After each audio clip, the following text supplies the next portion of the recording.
Good morning, everyone. On behalf of IMDR, I am honored to extend a warm welcome to each one of you. My name is Suraj Sambhaji Yadav, and it's my privilege to serve as your host for this insightful event. Before we proceed, I'd like to call Akshay Bhosle to start this program with Saraswati Vandana.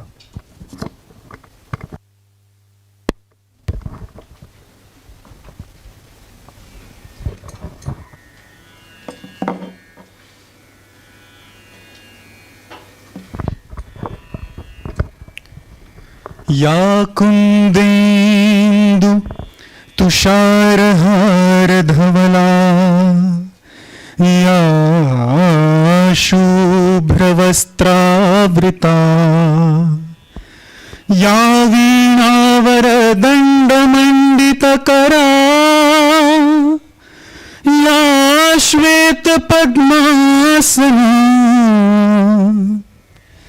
या ब्रह्माच्युतशङ्कर प्रभृतिभिर्देवै सदा Vandita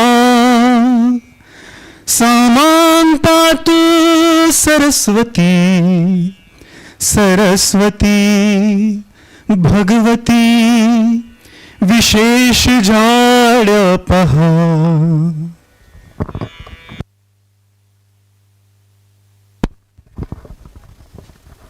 Thank you, Akshay.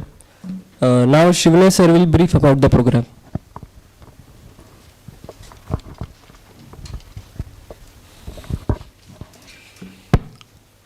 Very good morning to all present in the hall and those who are online. See, Deccan Education Society's Dr. P.C. Sejokar Center for Entrepreneurship Innovation, IMDR's Entrepreneurship and Innovation Committee, and TIE have jointly organized this My Story session today. In the past, we organized the session twice in this format. Now we have changed the format. It is not a lecture format. It will be an interactive session. It will be an interview. But it is like what we call it as Gappa in Marathi. It will be informal, not very formal. But from that formal message has to get passed on. In the past, we have called Mr. Ramesh Kondre, who is the owner of Kalyan Bhe. He started from the scratch, and it was quite exciting journey. And recently, we called Mr. Chetan Waluns, who is the co-founder of Repose Energy Limited. And it was also a different kind of experience. One was experienced person, one was young. And today we have one more feature, that is woman entrepreneur and second generation entrepreneur. She is with us. She is multifaceted personality. We are going to learn a lot from her deliberations. Today we have with us Miss Kasturi Karandikar. I welcome her. And she will spread the Kasturi here, and all of us will become very happy with it. Right? So I welcome all present here, dignitaries and all the students, friends. Thank you very much.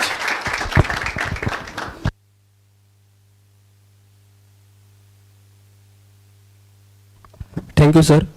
Now I would like to call Astha Naik to introduce our guest.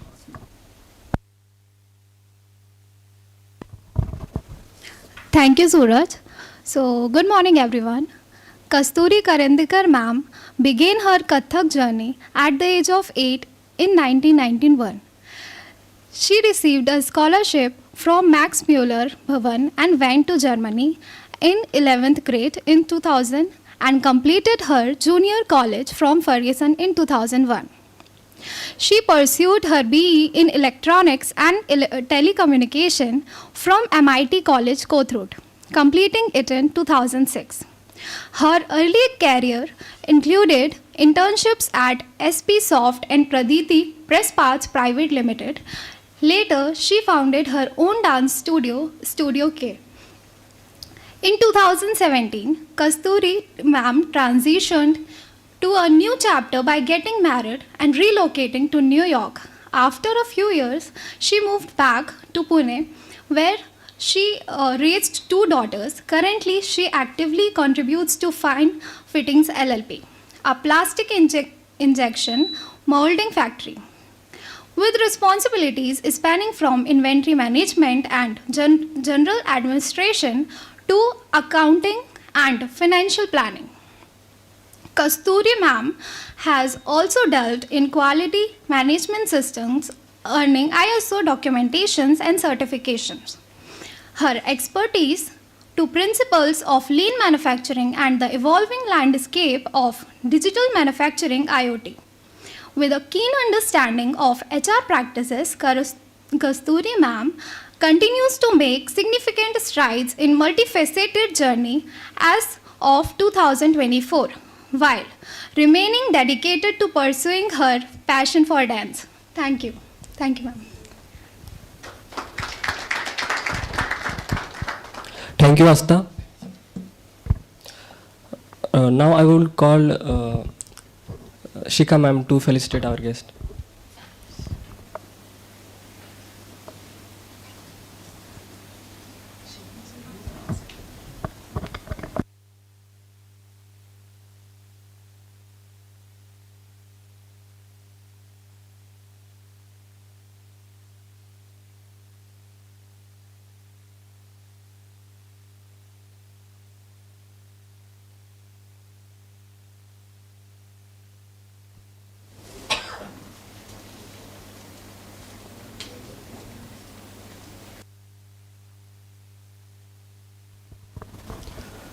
Thank you, ma'am. Thank you, sir. Now I'd like to call up Akshay Bhosle and Sharavi Kakde to join our panel for the discussion.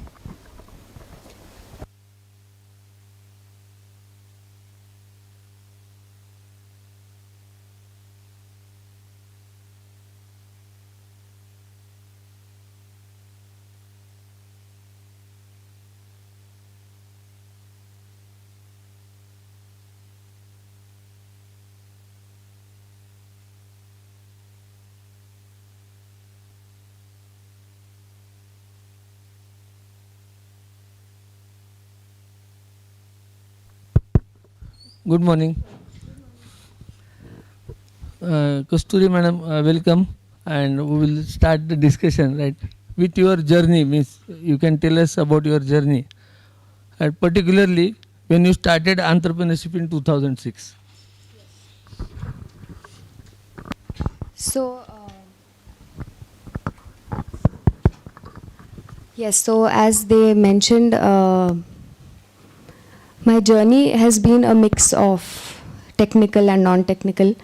So my passion has always been dance. So I started dancing at the age of 8, and I continued dancing. I still continue to be in touch with Kathak. I have been a part of Shamak Dawar's dance academy, and I've done a couple of shows with him abroad and over here. And as she said that I had my own dance studio, and I had over 1,000 enrolling students with me.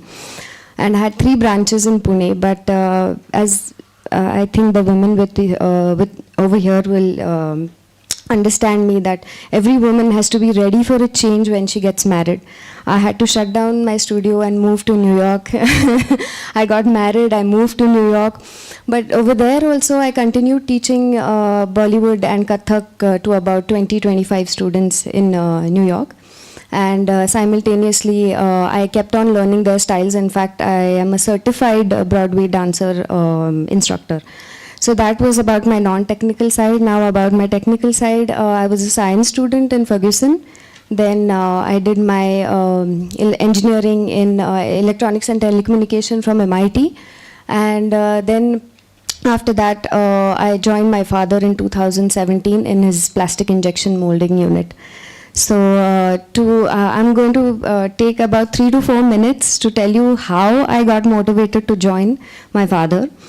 So after I finished my engineering, I was confident that I wanted to join my dad. Since I was a little child, I was starry-eyed about him that, wow, he has his own business. Wow, he's such a powerful man. Wow, his leadership qualities, you know. I was really impressed with what he used to do, how he used to talk on the phone, how he used to talk to people.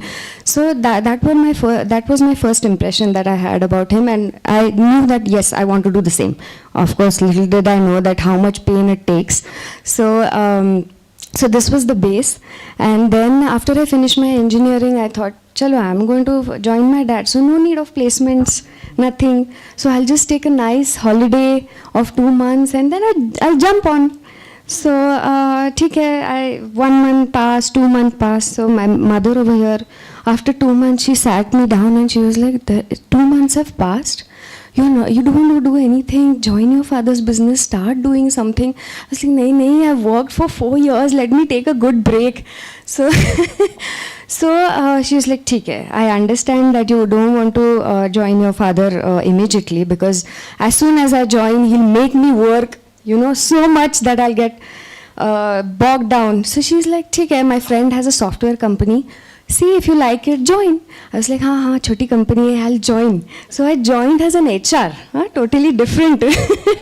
And 6 months I worked over there, and suddenly something happened, and my conscience started telling me that, no, but you wanted to join your dad. What are you doing in this software company?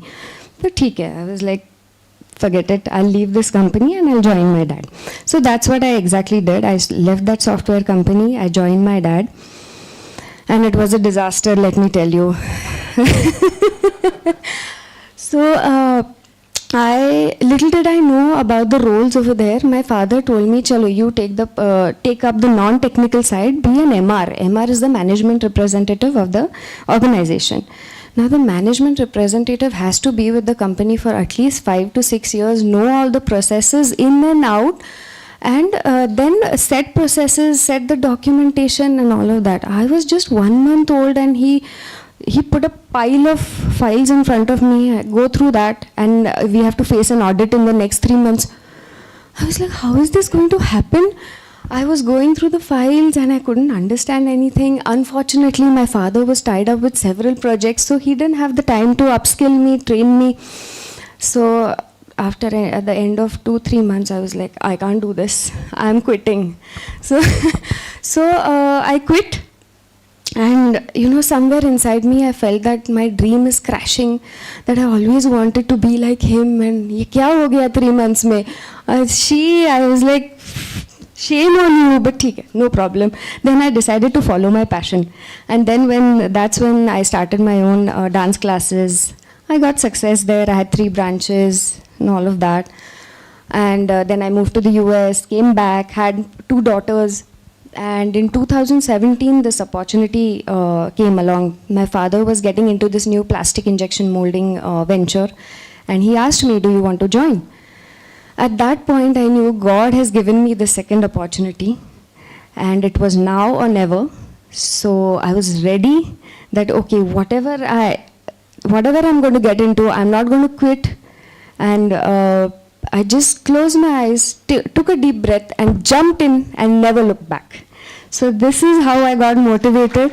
And yes, now somewhere 10% I feel that yes, I'm 10% of my father. So we learned that your role model is your father only. Like. Yes, very much. But I have one question. Like when you left for New Year, right? At that time the company had grown, No, and there were that Studio K. That had grown. So. Okay. Everybody can hear me now? So company had grown and you left that particular, like Yes. leaving the baby like that. Yes. So It was very why hard. didn't you hand over to somebody? No, I didn't want to do that. I didn't want someone else to take care of my name because your reputation is at stake. So I didn't want to hand it over, though there were many friends who wanted to take it over and expand it. Would you like to start it again? Yes, of course. I didn't start it till now because my kids were young and I had to give them priority because it is the building base of their lives. So I had to, have my priorities right. And now when I know that they are okay, their base is set, I can give them time, how much ever they need, then I will start slowly and steadily. I won't jump. This is Indianness, what we observe like that. And we have many examples here also, right? That sacrifice is there for the family. And one more thing which I, while going through your profile, that instead of starting something related to electronics, telecom boom is there nowadays, right? Don't you think that you studied electronics and went into something else? Yes, I did. But Because sometimes we feel that. yes, but I'm more of a manager than a technical person. That's why I didn't get into electronics, and I prefer to join my dad and get onto the managerial side. Oh. Yes. Ma'am, being a management student, I would like to throw light on Studio K with the perspective of being an artist and also an entrepreneur. How did you think of monetizing your passion, and also what were the challenges that you face in this process? I actually, at that time, I did not think of monetizing it as such, but definitely, I mean, it has to be a sustainable model, and of course, I couldn't be present at all 3 centers at my on my own, and because it is physically taxing, dance is something that demands a lot of physical energy. So I had a lot of second in line ready with me, and I used to keep on training them, and the money just came. You know, when you don't have money as the target, you don't have to chase money. Let the money chase you. You have to give in your best, and that's how the money comes in. Very important message, those who are here, right? Money should chase you, right? Not you should chase the money, right? Basically, it is about the process and not about the Correct. result. And whatever you do, you have to do it with extreme dedication and passion. Yes. You have to love your work, and then you don't need to chase money. It'll come. It'll come. And you have to have patience. It cannot be like I'm working dedicatedly for the past 1 year and I'm not a millionaire. No. You you have to have patience. It takes about a good 7, 8 to 10 or maybe a decade, 10 years till the money starts flowing in without any effort. So have patience. He's there to help you. And ma'am, as you are thinking of restarting Studio K, so what is your strategy right now, and how would you manage running Studio K along with your current business? Yes, so my strategy is that I hope no one is a dancer out here, otherwise you're going to steal my strategy. No. So I will be again in the managerial position. This time I won't be teaching. I'll just have, a couple of master classes because I'm 40 plus now. I have my own physical limitations. So I'll have the famous choreographers from Mumbai, Delhi, all over India or maybe abroad who are coming in and taking classes, and I'll be providing them with the infrastructure. And this is what I learned when I was in New York. When I did that intensive training, there are so many studios in the US which run on this model that, different choreographers who have their own unique styles come and teach, and that is how the studio makes money. So this is my strategy. Let's see how it pans out. And of course, I can't ignore my new baby, which is Fine Fittings, and still it is just 7 years old. So it's going to take me about a decade more till it completely settles down and runs on its own. So yeah. I'm talking about Fine Fittings. As I've seen, Fine Fittings is into injection molding, plastic Correct. injection molding. Correct. So being an electronics and telecommunication engineer, did you face any difficulties coming towards the manufacturing sector? No, not at all. The basics of engineering for any field stay the same. What engineering develops is the logic or the thinking capability or the decision taking capabilities. That is what engineering develops in you, more than the book knowledge. Yeah. So these aspects have helped me and relatively smooth. I have had a relative smooth transition into the polymer. That is the field that I am in. So I don't think there was any difficulty. Of course, there is so much more learning to do, and the learning never stops. Every day you get to learn something new in your own organization. Yeah. So, ma'am, you have mentioned that you've performed at Commonwealth Game. Yes. So, how was your experience? Oh my God, the process was much more fun than the actual event. So we were about 20 students who were shortlisted from Pune to perform. There were about 400 students from the entire India, Pan India, who were going to go there and perform. So the process was a lot of fun. We had to rehearse for 8 hours in a day in Pune. So we started 2 months before the actual event. We made a lot of friends. Long-lasting friendships were developed in that. We,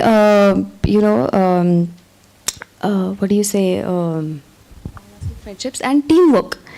You can't be competitive in that phase. That why is she standing and getting to stand in the front? Why am I not in the front? Why am I not getting on stage with all the superstars? So there was a stage where all the superstars were dancing and the rest of the guys were dancing on the ground below. So you can't have that competitive thing constantly going on. So teamwork is very, very important aspect that was developed in that phase. Then we went to Australia. We had to dance in the sun for 12 hours every day, and that was not easy. And I would like to tell you something really funny.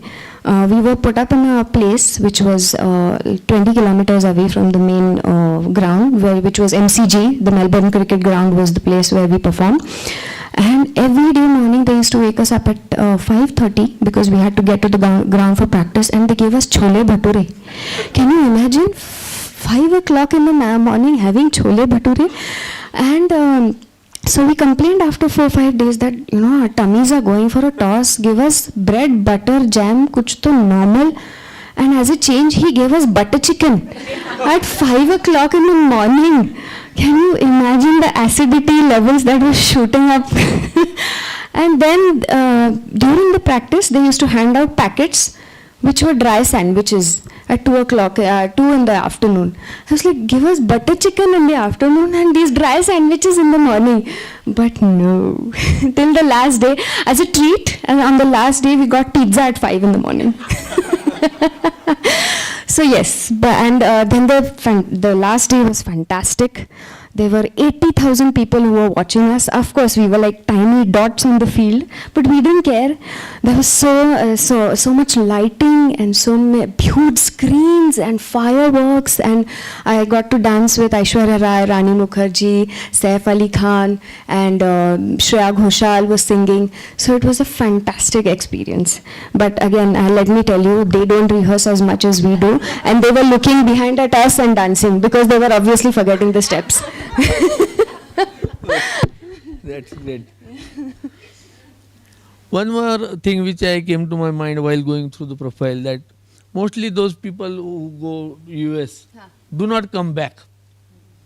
They get settled there itself. My my cousin is there, my father's cousin is there. They have settled there itself. And what motivated you?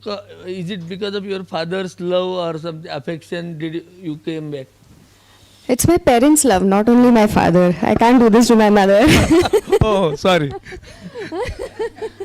So yeah, it was my parents' love that pulled me back over here. I'm a very, very social person. I cannot be alone for more than an hour. So I feel, okay, this is my personal opinion, that all the foreign countries just dehumanize you.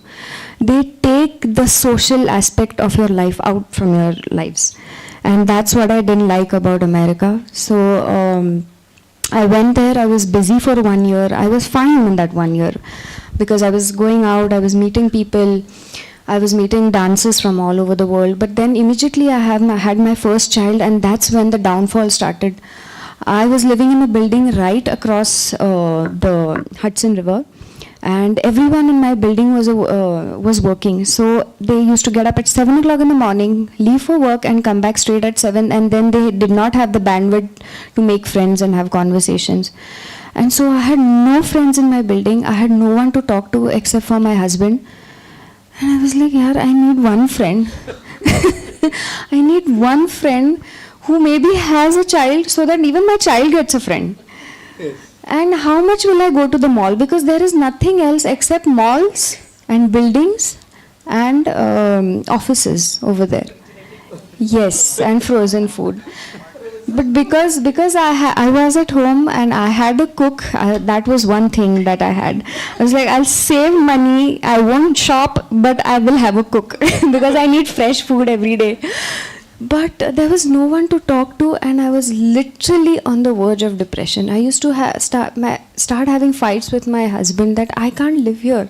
I need to have friends with me who I can go out with, I can share my problems with, but there was no one. The closest friend was 1 hour away.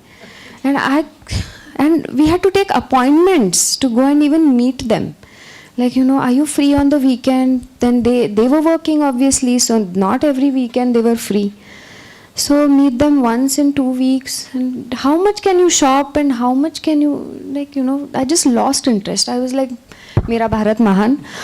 I know the roads are bad, there is filth, there is pollution. I don't care. I live in that filth and pollution, but I will come back. So that. Great. Because we need people like this. Yes. And those who would like to go abroad I should know the flip encourage- side also. I encourage all my friends who have gone abroad and stayed there. I still do. And they're like, the roads in India are so bad. I was like, do you want to live on the roads? No, na. You're going to be on the road for maximum 2 hours in a day. But see the other side, you have your friends, you have your family, you have everything here. काय सोनं लागलंय तिकडे. So anyway. Yes, definitely. Because now, recently we had convocation and the guest speaker spoke about this, that look at the East policy now. East is growing. So you came in the right time. Exactly. I even tell my husband was reluctant to move back, Yes, because his mostly career. people are reluctant Correct. once they settle down. His career was there. He's in the finance sector. He Being in New York. New York. He's the financial somewhere. hub of the world. So he found it very difficult, but he's also a social person.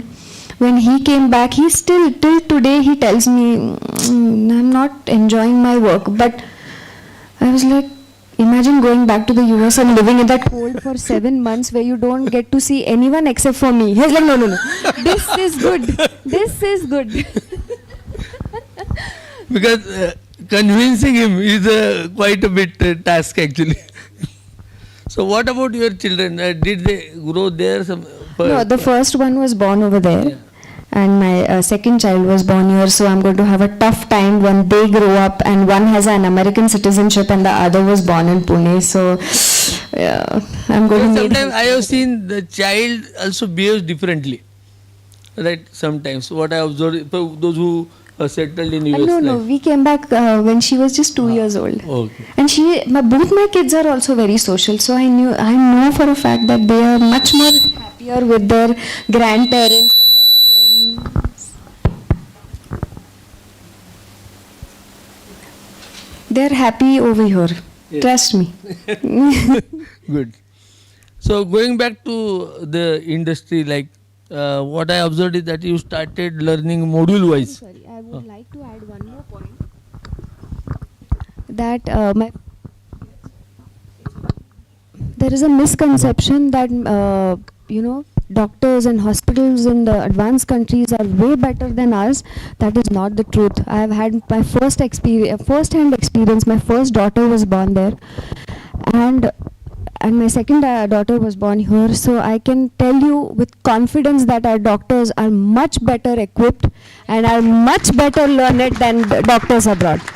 Our doctors have much better diagnosis, and they are in control of their, patients and what is exactly happening with them. Those doctors do not know what they are doing. I'll tell you a funny instance. I had both my daughters. Were born as. I had C-section. During my first C-section in America, they were discussing the doctors who were operating me over there were having a discussion about the party that night. I was so scared. I was like, you are discussing about a party while delivering my daughter? That is so scary. And the second thing that shocked me was that I know all of you are adults over here, so I'm discussing this. That there is. Do you know about the water break in pregnancy? Yeah. So I had my water break at 11 o'clock in the night. I called up my doctor that my water has broken. I need to get admitted. And she's like, there's no need. Come tomorrow at 10 o'clock. So all the water had come out, and my child had developed fever when she was born. So that is not what our doctors do over here. As soon as your water breaks, you are called to the hospital, and they will deliver you. So this is my first hand experience. So ladies, take a note. We have to believe in our strength as a Yes, country. our like doctors that. are outstanding. Outstanding. No doubt Outstanding. about that. Yes. We must salute them actually. Yes. The way they are treated by the government. Yes. Like. So one more thing, like coming back to the management, like what I learned from you is that you are a more management person than, and when you joined back, I saw that you started learning inventory management. Like, That so was the first thing. was it challenging that learning inventory or something like that, which is out of scope, like at that time? Like? No. So I have. I can say that I'm an inborn manager. My friends call me a walking, talking timetable. So I have my lists ready, and I organize my cupboard really well. And my husband and my kids really have a tough time because of that. But everything has to be organized for me. So inventory management was a Yes, piece yes. of cake for me. Let me be very truthful. So. When I got into the organization, the first thing that I First took up thing, was inventory management, that is the stores. I got down to the ground level. I got to know what their problems are. I gave them the solutions. I worked out the solutions with them, helped them on the job. Yes. It's smooth. Yes. Till today, I think that is the best and the most smooth function in our Because organization. many times there is a misconception that now those who are coming from electronics, Yeah. they are reluctant Huh. about operations, and inventory is the core of operations. Yes. So I really thank that inborn managerial skills that I have. Yeah. One more thing, when you joined in the beginning, right? I think it was ISO documentation, right? Yes. Right? But did you face any challenge later on when you joined back? Because these things goes on. Now ISO was popular in Correct. those days. Correct. Now something else, Else has QS standardizations are there. Yeah. So being in a field of like your business is B2B. Correct. B2B. Do you find any challenges from the client side? No, our client demands only ISO. ISO. So yeah. So we are okay on I that think part. one major client, Phenolix. Phenolix. We are dedicated vendors to Phenolix. So they demand that we are ISO certified, and we keep on recertifying every year. What are your future plans like? Future plans? Yes. Because this so is being plastic industry and you are in a very good field where it is a evergreen field. Correct. So what my foresight is for my company is that to make it a connected factory. Do you know what a connected factory is? Have you heard? Industry 4.0? Correct. IoT implementation of robots throughout the factories. Yeah, so that is my aim in the next 10 years. We have already taken the first step, which is the IoT implementation. And that is, we've already implemented it for 2 years, and it is a very tedious process, but yes, it does simplify your lives. We have online production monitoring now, we have online quality monitoring, and we are in process of installing 2 robots in our factory. So yes, my in the next 10 years, my aim is to make it a connected factory where if that factory has to run itself. It's okay even if we are not present, but I have to have a dashboard which tells me that my so many machines are up and running, so many machines are in maintenance, so many molds are in maintenance, my quality PPM is so much, and yes, I don't need to run to the factory, I don't need to firefight. You know what firefighting is? Arey, ithe aag lagle, ja tikde, attend that problem. Arey, ithe aag lagle. No, I want to be quiet. I want to be, I should be able to apply myself to take the factory a step further rather than firefighting every day. So that is my aim, connected factory. Okay. Yes. Who are the competitors in your business like? No competitors. No. Competitors are at the Phenolix level. They're Astral, Supreme, Prince, and many such Because they competitors. might be Yes. having number of such vendors like you. Like. Correct. So we supply CPVC fittings, and for Phenolics we are the dedicated vendor for CPVC. Really. So we don't have a competitor as of now. As of now. As of now, As of- yes. So, yes. And ma'am, what is your market segment? Market segment that is for that is Phenolix's lookout, not us. But we have about 10% market share. Phenolix has about 10% market share in the entire CPVC range, and they want to grow because they were importing CPVC fittings from China first, and then their chairman, Mr. Chabria, had this idea that why import stuff from China? We can make it on our own. We have the technology to do it. So that is when he approached my father, and he asked, Mr. Chabria asked my father whether he would like to do this, and my father, of course, being so enterprising, he jumped onto that opportunity. And so Phenolix has totally stopped importing from China, and we make all the CPVC range for Phenolix. And their market share is very low as of now. It's just 10%. But they are taking steps or measures to improve it. I would like to ask you one more thing. Who are your vendors, and how do you manage your vendor relationship, and like how do you manage the entire supply chain? So I'll talk about the supply chain first. So we have people who have done their MBAs and who are engineers who manage our supply chain for us. Of course, have you heard of the terms KPIs and KRAs? Yeah. So there we have mapped out KPIs and KRAs for them. They have to perform if they have to get an appraisal or get a promotion. So that is the way of monitoring our supply chain. And of course, to support these guys, we have our softwares in place, which is the IoT software. Then we have our ERPs in place. So these together, man and software together, we are monitoring our supply chains. And what was the second question you asked? We have a single, relationship management. So we have our single vendor, and we have developed systems or reporting systems in such a way that we don't have to have everyday communication with them. We just have a reporting system, and because of our IoT, which we have shared with them, they get to see what is happening in the factory on a real-time basis. So there are very few instances, except for the PPC guy. You know what PPC is? PPC, Production and Planning Control. Planning So the and Production and Planning Control guy of Phenolix is in touch with us on a weekly basis, but he gives us the priorities on a weekly basis and we execute them. So our customer relations are totally based on data. So when you give them the real-time data, then they don't want anything else. And when your compliances are 100%, your deliveries are 100%, they don't have a chance to talk.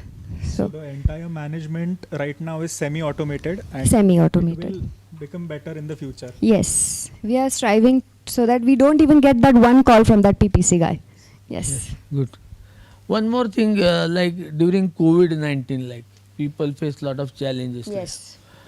What was your experience during COVID-19? Because this is being a business B2B, and this is the one question. Like second question is, are you thinking, like, because these fittings are there, they are required every day, everywhere.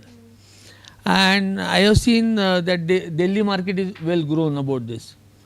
But in Pune, we have this psyche that we are sticking to something and we are not looking at the other side, like B2C. Correct. And because of that, sometimes the transportation cost is there, logistics is involved, pricing goes up. Correct. So don't you think that there is a need to enter into B2C market also? Maintenance.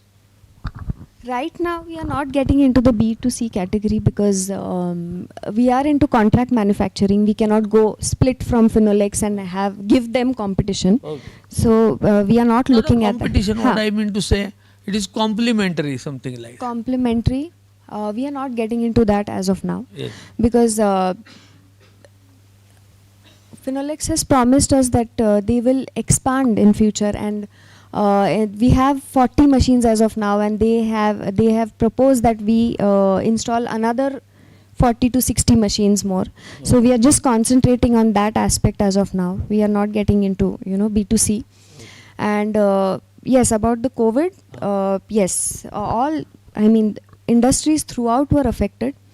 Now, Phenolics comes under the essential category because they supply to agriculture as well. So we were shut in COVID just for 2 months. That is February. No, when did we have our lockdown? March, yeah. So March, April and mid-May we resumed our operations. But people had gone back to their hometowns, so there was no manpower.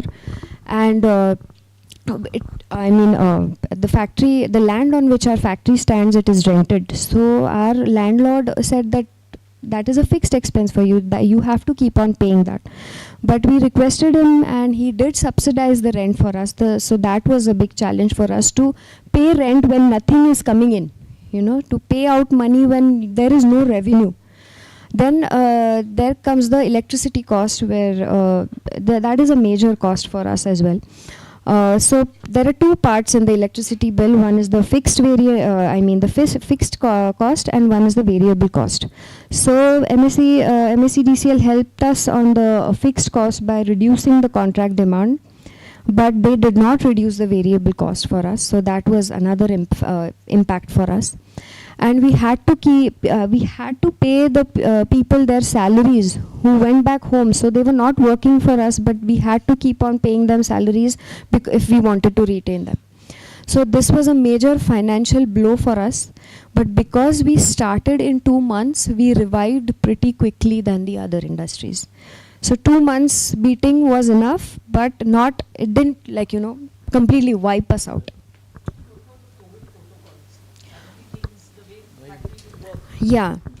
So we had to have agencies who would come in, do all the spraying for us. We gave out masks every week.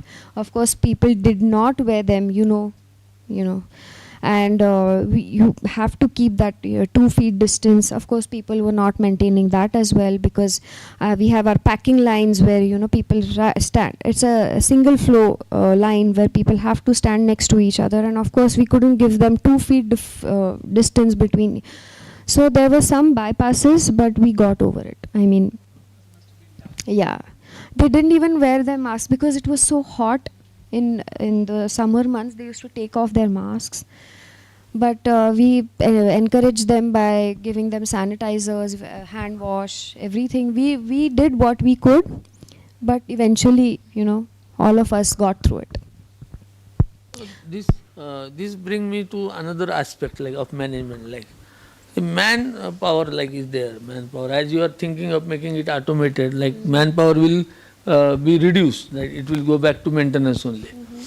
But the existing manpower which you have, I think 100 plus 180 manpower is there. Yes. Some of them might be managerial cadre or workers and all. So what challenge do you face? Because manpower is always a critical challenge in the management.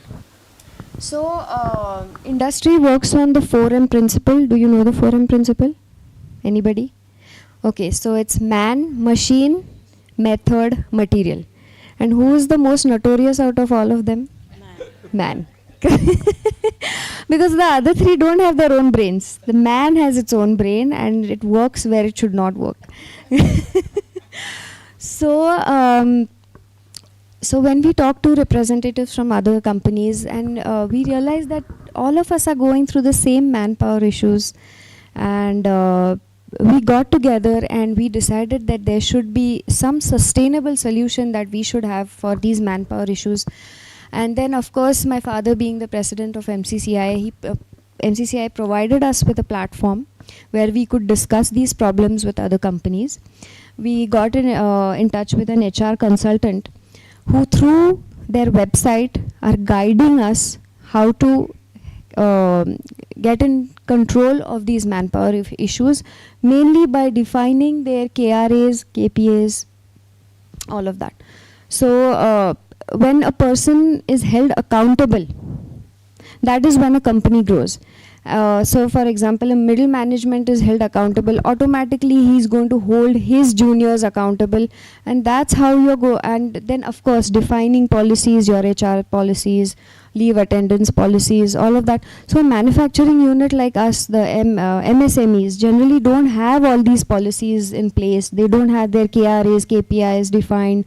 So this consultant is helping us, right? Even today they are helping us to define these policies, so that we have a structured approach, a sustainable approach to handle these manpower issues. In fact, I must tell you, and this is for everyone. This is for everyone. So we did have a discussion with Mr. Karandikar about it, and he actually mentioned that if IMDR would be interested in preparing these manuals for small-scale industry, so the opportunities are very huge there for HR in manufacturing. You know, this generation, it begins with IT and ends at IT. Yes. Or it begins with a bank and ends. I think I'm loud. Online सुनने को नहीं. Okay. So for this generation, you know, it begins with a bank, ends with a bank, or begins with IT, and ends especially with HR.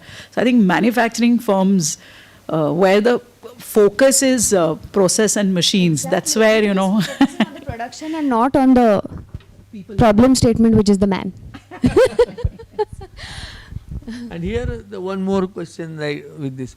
Right, there are a lot of women are there, right, and they are quite reluctant to join manufacturing. That is one of the reasons we call you, right?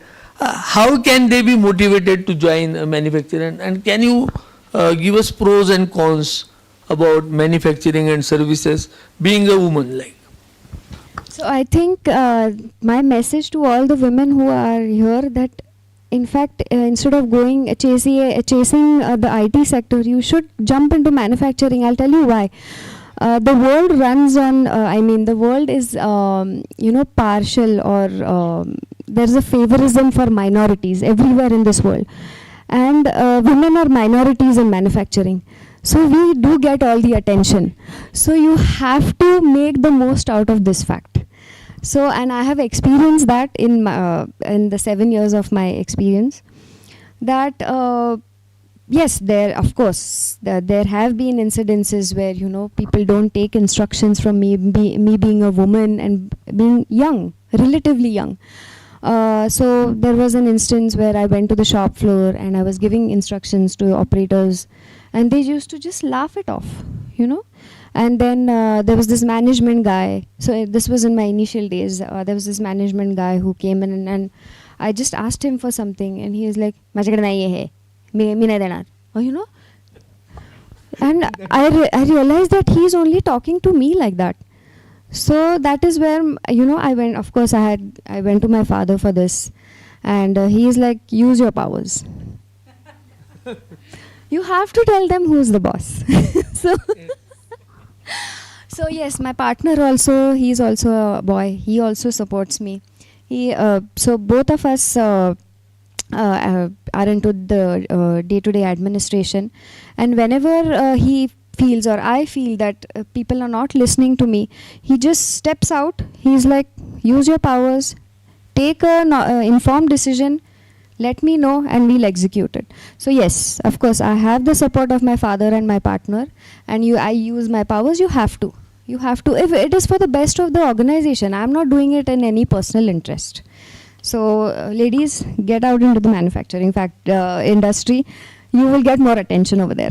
CCTV cameras are also there for your help. Exactly. Men can't talk to women they can't cross their limits. So they will take orders from you, make them take orders from you. Yes. So how did you manage your professional life and personal life, as you had a roller coaster ride? So how did you manage it? I'm still managing it, trust me, but I am getting a bit better. So my day starts at 6:30 in the morning, where I get up, and the first thing I do is I have a big whiteboard on my fridge. I write out lists and lists I write down my list as I said before. My friends call me a walking, talking timetable. There are lists written on the fridge. So whenever I know my friends are coming over for dinner, I hide those lists because they will all come and see on the fridge. आज काय लिहिलंय? So anyway, I have a list for my cook because all of us have to have nutritious food. Then I have lists for my house help. They have to keep the house clean, and they can't call me every 2 hours. Tai kai karu, tai kai karu. No, they have to read, and of course I have trained them. That I will write this on the whiteboard. If you have any questions, then only call me. Otherwise, don't call me. When I get back home, you can ask me ki hey mala kallo nahi, te mala kallo nahi. I will train you. So I have my list ready on the board. Then I have to get in my exercise. I'm extremely fond of exercising every day. So because it keeps me alert throughout the day. Then I have to go to my factory. There I have to clock in at least 6 to 7 hours, not out of compulsion. No one has kept a gun on my head, but this is willingly that I clock in 8 hours. And then I come back home, then projects and homeworks and their classes. So I'm a chauffeur, also part-time chauffeur also. And then of course I have an excellent support system, my parents, my in-laws, and yes, I have to mention my husband. Guys, you have to support your wives whenever you get married. And see how she treats you after that. If you don't support her, you're not going to get a special treatment. If you support her, see the treatment she gives you. So my husband is the best support I have. He supports me in anything that I do. So that is how I balance. I can say that I balance. I don't know whether I do, but I can say that I do. Any suggestions to all the girls here, how to become an entrepreneur? So it is not an easy task, but it's not difficult also. First of all, stabilize your home front. That is what I would request all of you to do. Stabilize in the form of house help, butter up your mother-in-law, butter up your mother, whatever it takes, right? Have your family support you. Buy them gifts. That is how I'm... So once you stabilize your home front, that part of your brain is so quiet, and then your output increases, whether you have your own business or whether you are working somewhere. And as an entrepreneur, yes, nowadays the competition is cutthroat, so you have to have an out of the box idea. You have to have a sustainable solution, and yes, your value system. Don't let go of your value system. That will take you to the top. I hope you understand what I mean by value system. Yes? Don't cheat your customers ever. That's great, because that is the honesty you should have. Yes, honesty. One more means we are coming to the nearby, that question and answer will be there. Finance is another area, because we have touched upon something and marketing is not very important in your case, in my industry, being in B2B. Yes. Right. So finance, this particular domain, where you have to manage funds and the money must grow. Right. What are your thoughts? Because now you being dedicated to only one company. Correct. Right. And in the times, like you said, COVID times, there was a financial problem was there. Correct. But in that case, how did you get the help from financial institutions and all? No, we didn't get any help from, we didn't go to any bank. We didn't go to our customer. There was no help. So we had to stand up on our own, and that is the best way, I think, because when you take money, you have to start paying interest, and then you have to we have order seen to companies timelines. like those who spend, so we say, na, ज्या दिवशी दिवाळी त्या दिवशी दिवाळी, ज्या Correct. दिवशी शिमगा त्या दिवशी Shimga. Correct. Right. But how do you manage your finances like it?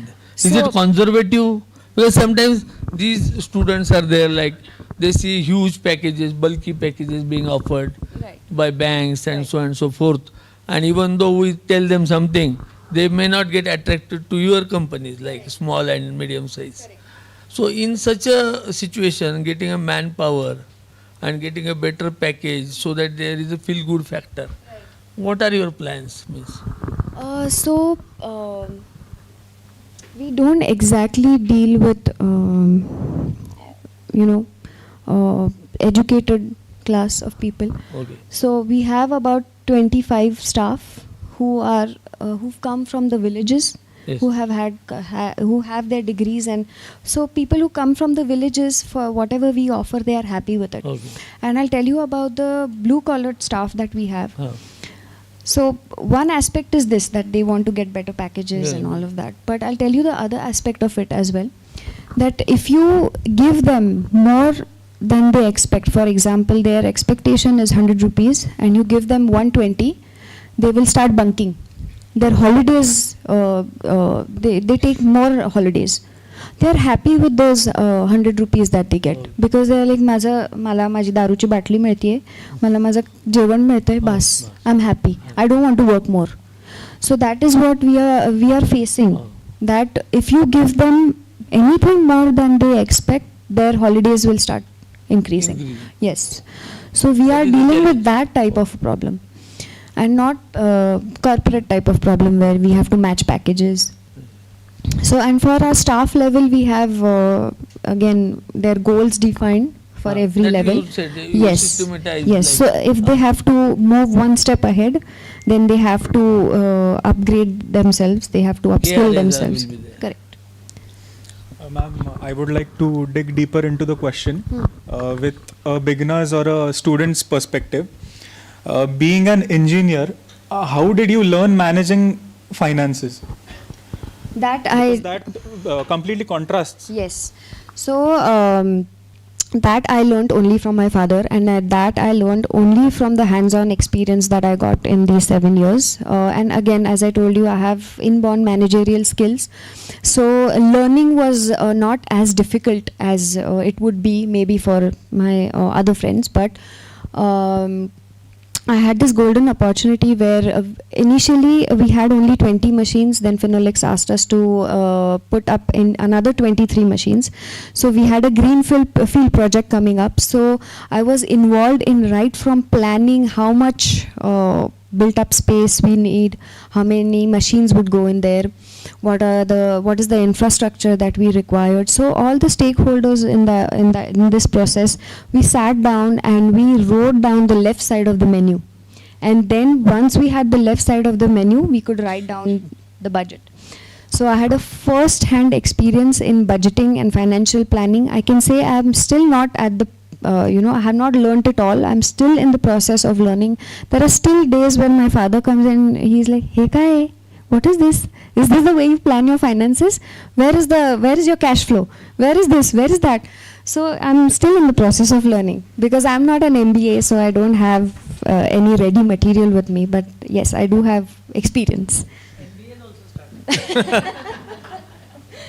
Thank you, madam. The interview can continue hours together, yes. but we have time limitations, so. Now I am making forum open for question and answer. Yes.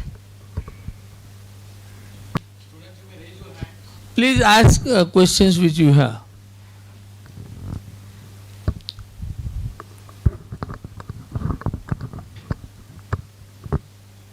Still they're thinking of questions. So, Kasturi, my first question to you would be, as an institute, how can you give us some inputs as to how to encourage our students to look at entrepreneurship positively? And there are a lot of articles, and there's a lot of talk around that if you want to become an entrepreneur, the time is now.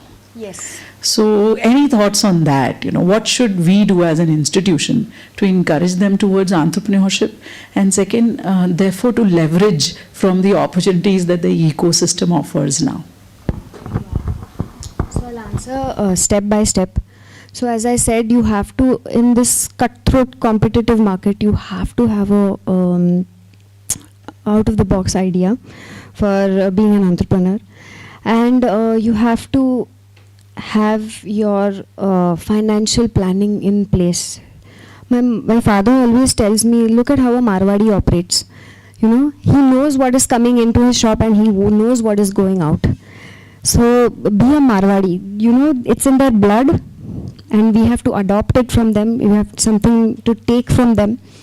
And once you have that idea, okay, it might not be a out of the box idea, but you have to have a USP, and you have to have your P&L in place, like your profit and loss statement. You have to monitor it every month. You have to have your financials in place. You have to have your vision, mission, mapped for you, because if there is no vision, mission, there is no strategy, and then you're all over the place. And that is my answer for this. So the thing is to get these ideas, where do out of the box ideas come from, right? So what should these students do to, keep their eyes and ears open, participate in events, interact with people like you? So your father, when he started this particular unit, it must have been through an interaction. Okay, look, Yes. here is an idea. Are you willing to do? Yes. So what do you do to get these ideas from somewhere? Take part in maybe technical discussions. Go. MCCI is an excellent platform where you can go and take part, be part of the discussions. I know MCCI because of the manufacturing sector. I don't know about the others, frankly speaking. But a lot of discussions happen at MCCIA, technical, non-technical, and that is where maybe you can get your idea, you can get support, you can get information. There are some ideas which even come out of your day-to-day life. That, in fact, I had come across an idea. Of course, I didn't pursue it. That there was an instrument which would take out, it is quite eerie, but instrument which takes out mucus from your child's nose, because they don't know how to blow their nose, and then they can't sleep at night because their nose is blocked, and the mother has to stay up at night, even the father, maybe sometimes the entire household is up because the baby is crying. So I had found an instrument in the US and I wanted to launch it here, but then it didn't work out. But yeah, you will get these ideas if you keep your eyes and brains open, and you will get them in your day-to-day lives as well. So the internet is there for you. It was not there as strong as what you have right now. So there's social media, there's a lot of public discussions happening. Maybe I don't know, your routine lives, you might get, something might strike you suddenly. Like the repos guy told us, that problem statement was so simple that, you doorstep delivery, it was so simple. It is a routine thing that you don't have to literally sit down and think, अरे बापरे, आता मला हे idea आलीच पाहिजे आणि असं तसं नाही. तुमच्या रुटीन लाईफ्समध्ये तुमचे काय प्रॉब्लेम स्टेटमेंट्स आहेत, that can be a source of your ideas. Yes.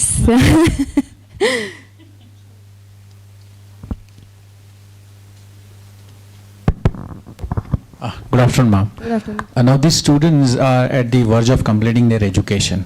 Most of them are going to have two options. One is to be a job seeker and one is to be a job creator. Even our government is also promoting that you should be a job creator. But when we discuss in detail with the students, we get two different thoughts or two options. Option one, I'll work for a company for let's say 3-5 years. I'll earn the experience, I'll earn the money, and then I'll launch my business. There's a second thought, I'll immediately start my business right now. There are again pros and cons on this, both of the options. What is your take on this? What would you advise someone who is having entrepreneurial skill right now, but is going for a 5 years job, and then we see if he's once in that company for jobs, he generally Doesn't come back to that. So what is your take on this? How would you advise these students? So both the sides are equally good. I cannot say this is better than that. But a person who has the entrepreneurial skills, I can say that he should first go out and explore what is happening around.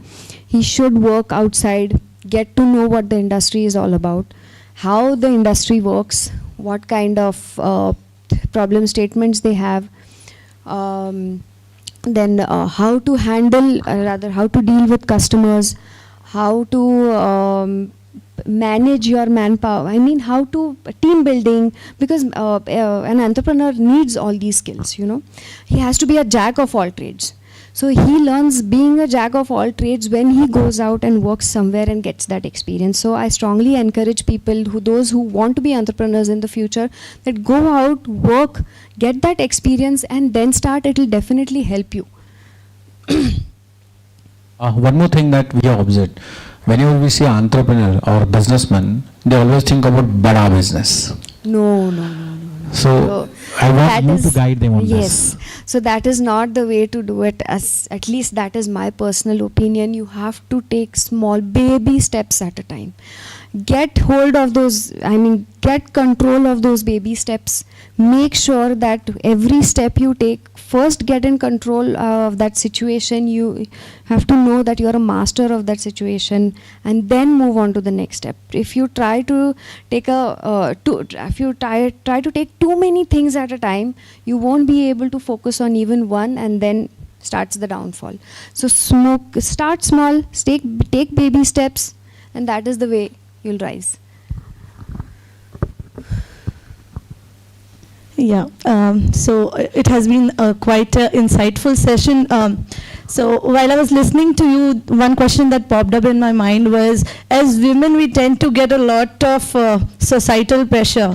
So when it comes to entrepreneurship, I'm sure you must be having a close circle wherein you would be having many women who might have a similar journey or who are inspired by you, who want to pursue this. And me, also aspiring to be an entrepreneur in future. How do somebody like you deal with societal pressure or from the judgments in case what happens if I fail? How do you deal with that pressure? Or if at all, is there a judgment at all, or is this a pre-notion that I possibly have in my head? So actually I am a person who's not too affected by societal pressures because I have a strong family backing, and they have taught me from since I was a child that it's okay to fail. At least you have attempted, and that process is more important than winning or failing. I think the process which gets you to whatever result, that teaches you much more than the end result. So I don't worry about societal pressures. Let me be frank, I have two sets of friends, one who are very happy for me and encourage me, and the other set who's jealous of me. So it's very unfortunate that they are jealous. I feel like telling them that, this is the jealousy that is holding you back from doing whatever you want to do in life. And I wish I could tell them, but they are not in the frame of mind of listening. And they'll be like, तुझ्यासाठी काय, तुझ्यासाठी सगळं चांगलं आहे, तुझ्या बाबाचं आहे सगळं. माझ्या बाबाचं आहे तरी I have to work for it. It is not coming easy on a platter. Exactly. Having your father as your boss is the deadliest boss you can have. And then the other set of women who are already doing so well, I have a set of doctors who are my friends, and they have only good words and only encouragement for me, and I look forward to being with them more than this set of friends, and I wish I could pull them up more, because when the women of the society are strong, the society is a better place to be in. Thank you so much, ma'am. Good afternoon, ma'am. Here. So me and my friend are thinking of starting a manufacturing unit. So Okay. this was something new business that you started, as you said, and you did not take funds from outside. Yes. So how did you build the base for the manufacturing the company? So the customer, that is Finolex, helped us with our major funding.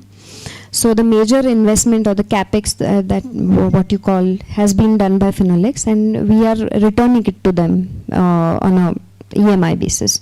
So so that is our business model. So we didn't require any funding from banks. Of course, we have our personal investments also in it, and Finolex is a part investor. So the other things like supply chain, the HR, the layout, how it should be done. So how did you figure out? Was it like, how did you do it? How did you build the base for the company? Like the supply chain? So every Get that company edge. has to have a supply chain, however small, big. Maybe in startups there is one person who's handling the entire supply chain. So the supply chain grows with the company. So it's okay to have one person in the entire supply chain who's handling it in startups. As and when your business grows, you will have different people to handle different departments of the supply chain. But you have to have a supply chain manager in place for your business. So there was no planning required as such. We knew that we had to have a SEM. That was your question, right? When you're starting, Huh. so what are the points, decision-making points? So whether it is related to, so when you're starting, what are the decision-making points is what you're trying to ask perhaps, so you have decisions about where to locate your plant, what Correct. should be the plant layout. Correct. Then what shifts, then Shifts to work in. whether you have to work in shifts, then perhaps hiring, Correct. building the organization's organogram, Correct. which numbers of people to put where, job Correct. responsibility roles. Correct. The point probably you're asking is, how did you begin, and then what did you do next is probably what Right. they're So I'll asking. tell you my journey in short. So we started with a very small plant where we had just 6 machines, and then we had one person who was handling our stores and the entire supply chain management. Of course, we had raw material coming in, and so our business model was such that we had to run 24/7. So that was the starting point of our business plan. We knew that the machines had to run 24/7 to give that certain output. Yeah. For that, that output had to be packed in a certain way. So we knew that we had to have a packing department. Then of course we knew that there were going to be dispatches. So there had to be a dispatch person in place. Then there was raw material that was going to come in and get stored. So we had to have a store manager in place. So that is a part again of SCM. Then we had to have our accounts in place because there was going to be billing, and there were going to be suppliers who were going to supply us other material as well. So we identified all these departments. We wrote down that what work they would have and whether we could assign multiple departments to one person, because we just had 6 machines. And then so you have to know your business plan to chalk down all these other aspects. So I hope I've answered your question. Yeah. So your business plan is the starting point, that how much tonnage, for me it's in tons. So how much tons are you going to supply? For that tonnage you need so much machinery. For that machinery to be placed in a proper way, you need that much floor space. For that floor space you need that kind of electricity and other things that go into it. So you need to plan that. Then you need to plan your fixed investments, then your capex and opex that we call it. So you need to plan all on that. You need to have a manpower budget. So you either you plan how many people you need and then you decide a manpower budget, or you plan a budget first and then decide how much manpower you need. So whatever suits you, you take that road. Basically, it's in order to be where you want to be. Correct. So basically, in order to, the whole process is decided by knowing where you want to be. Correct. So I think this entire thing about goals and Correct. visualization, look, Correct. this is where I want to reach. Goals and your business plan. So that is the starting point of. Ma'am, Yeah. hello, good afternoon, ma'am. Good Shavni here. Yeah. Ma'am, I had a question saying that you have one dedicated client, that's Phenolics, Phenolics, right? yeah. So, what do you think are the pros and cons of having a dedicated client versus having multiple clients? And would you suggest that to a person who is probably just entering into the business field, any field for that matter? So it was a business opportunity for us given by Phenolics. When they told us, they made it very clear that you are going to be a dedicated vendor and you cannot do anything parallel which gives us competition. So it's upon an individual what selections he has to make. So I'll tell you the pros and cons. So the cons of having a dedicated customer is that If their schedule drops, you have no work. And then your outflow, that is your expenses, your fixed expenses are still, continuing, and you have no inflow. So that is one major drawback of having a single customer. Of multiple customers, of course, if one, when you have multiple customers, if one schedule goes down, you have the other to make it up. But then again, we don't have the headache of sales and marketing, and we don't have those departments. We don't even have purchase as a department because we have our approved suppliers. Material comes in from them. So there are pros and cons that we don't have these headaches, but the other companies might have the, their own marketing and sales and people and the headaches that come with those departments. So there are pros and cons. Have I answered your questions, or you want me to elaborate on it? No, ma'am, it's fine. But Yeah. just so that, would you suggest this kind of an approach to a person who's probably starting out? Yes, because as I said, every business has its pros and cons. Now, another con that I can tell you, that Finolex bullies us. They treat us as their servants. I just, in a very rude language आहे, हे आम्ही धुणी भांडी करतोय त्यांच्यासाठी, यार आपण हेच करायचंय का वगैरे. But no, on the other hand I have to think that I have this golden opportunity. Finolex would not just go to any person and ask them to start a business for them. So fine, I don't mind doing dhuna bhandi for Finolex at the end of the day. So it's totally up to a individual and what decision, what are his choices. It's the choices that an individual makes. So both sides have their positives and negatives. Nothing is bad, nothing is wrong. Thank you so much, Yeah, ma'am. thanks. So one question, ma'am, for you. Yeah. Usually people fear to do some mistakes, but they say that entrepreneurship is mistakes, journey of mistakes. So any mistakes which you had done and what you had learned and which made you strong and better entrepreneur? Yeah, so I still keep on making mistakes. So the first mistake, as I told you, when I just finished my engineering and I thought, माझ्या बाबाची company hai, I'll go join it. Who's there to stop me? I'll go directly to the managerial position. But that was not a fact. I had to, work hard to go up each level. So that was the first mistake I made in selection of the role when I jumped in.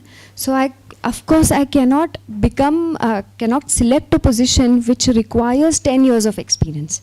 So that was the first mistake I made, and I learned from it. And when the second time the opportunity came along, I knew that I have to do what I like first in that organization. Because I don't have a background of MBA, and of course my engineering was done in ENTC, and this was a totally different field. I have my managerial skills. I like to be, organized. So I knew that stores, the inventory management is the starting point. So that's how I learned from that. And then the second thing is what I learned was that communication with people. So most of our workforce is the blue collared, and you have to be very careful while talking to them. You have to be stern, you have to get things out of them, but you cannot again cross your limits because the law is with them.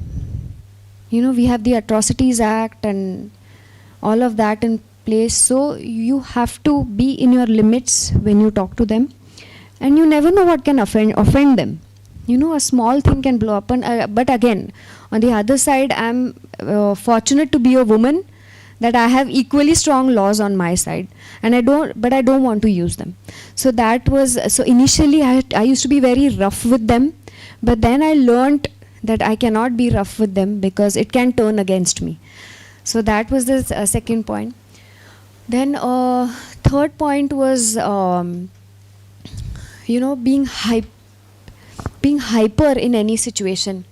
That, you cannot take decisions being hyper, and, you have to calm down. You have to think it through.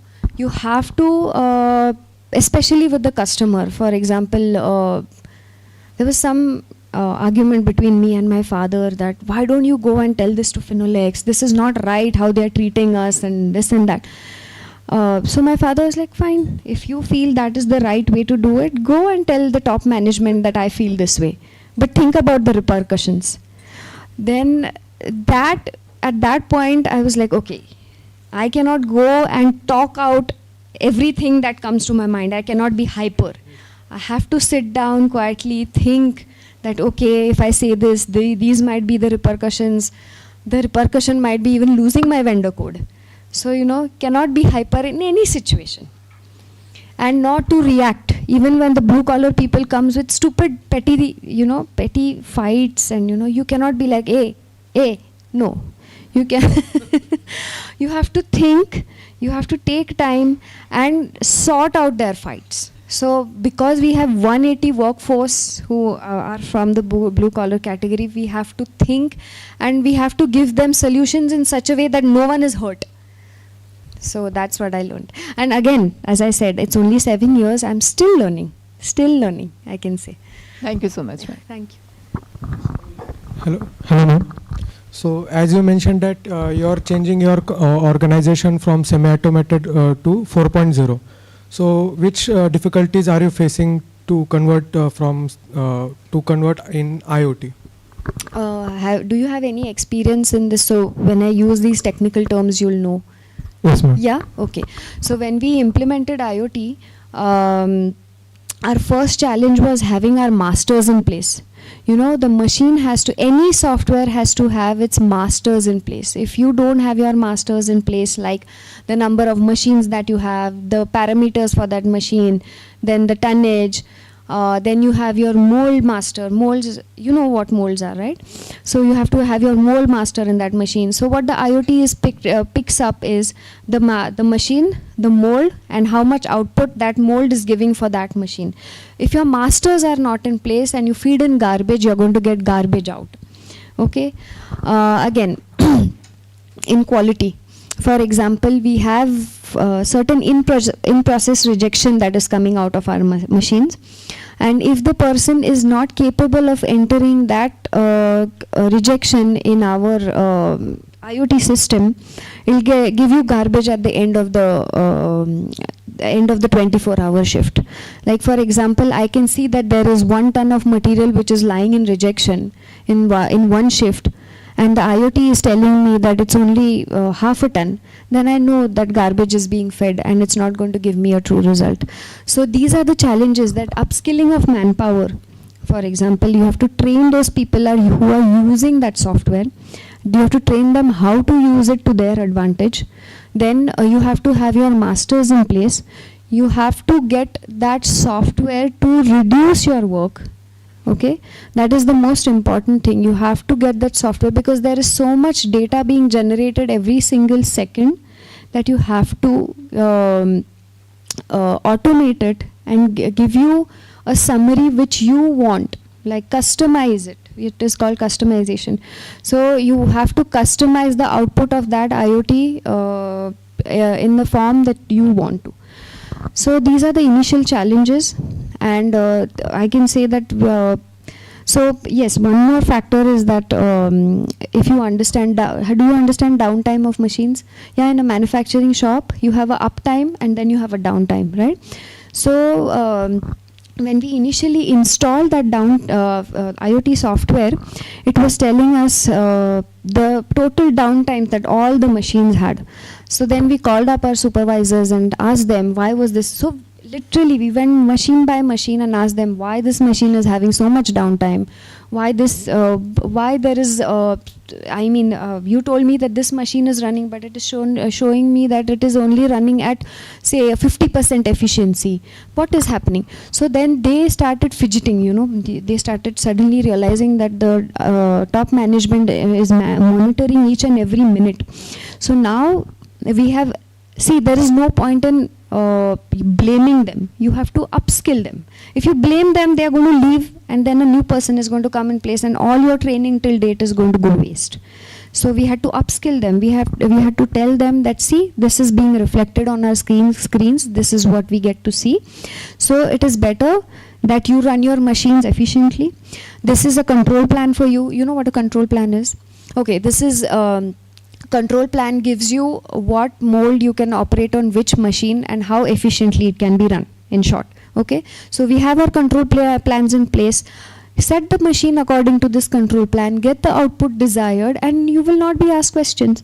So I can confidently say that our supervisors have now been trained from a half an hour downtime to 1 minute downtime, and they can explain logically why that machine was even down for that 1 minute, and they don't get scared anymore, because we are there to support them. The control plans are there to tell them what parameters they should be setting on that machine. And yeah, so upskilling is definitely one of the important criteria in IoT. So yeah, your masters, your upskilling, and your what else did I say? Masters, upskilling, and customization. Customization, yeah. I think we have sufficient questions, right? We will call you again, right, for this kind of discussion, particularly with the students who are having operations as specialized. Thank you. Thank you. Thank you so much. Thank you for being such a good and patient crowd. Thank you. Thank you, ma'am, for your Thank you, ma'am, for sharing your inspiring journey with us. Now, I would like to call Shraddha Ghanekar to end the program with vote of thanks. Thank you, Suraj. On behalf of IMDR College and ENI Committee, I extended my sincere gratitude to all of you for gracing us with your presence at today's session.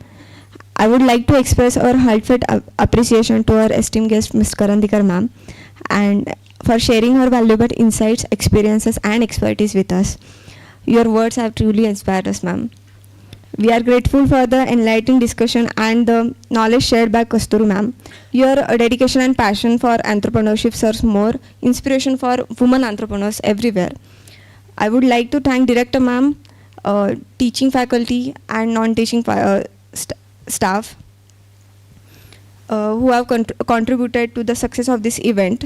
Your support and enthusiasm have made this session truly memorable.